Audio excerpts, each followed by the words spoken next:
فرمضان فرصه انك تعالج نفسك من اي حاجه في الكون. ما تقولش بقى سحر. انا لو مسحوره او ممسوسه او حتى عندي هلاء ممكن اعالج نفسي؟ لا طبعا تقدري تعالجي نفسك. وعايزه اقول لك الحاجه، مهما بني ادم يلف على دكاتره نفسيين، على شيوخ، يشرب ميه زي ما يشرب ميه، يقرا سوره البقره، طبعا سوره البقره عظيمه، بس طبعا يقراها واعمل كل اللي انت عايزه، بس انت اللي تقدر تعالج نفسك احسن من اي حد في الكون، انت وربنا بس. ليه؟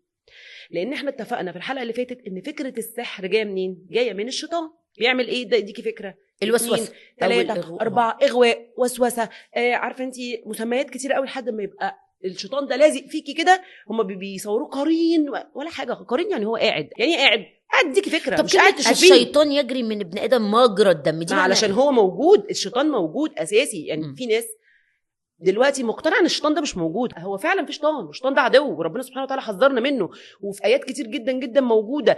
خدعه الشيطان انها اوهمت الناس ان هو مش موجود. الفرق بين الشيطان والجن ايه يا دكتور؟ دي مسميات كتيره قوي قوي قوي. انا لو قعدت اتكلم فيها من النهارده لبكره. انا ما بحبش اتكلم، حتى في القناه عندي معروفين ما بحبش اتكلم عن اي حاجه سلبيه. يمكن انا بتكلم عن الشيطان دي حاجه يمكن اول مره اتكلم عنها، بس من كتر اللي انا شفته. البني ادم ده بيفضل يعمل ايه؟ يدخل افكار ويدخل سموم اسمها سموم شيطانيه. بدايه العلاج الصح ان احنا نبدا نفهم ايه الاغواء بتاعته.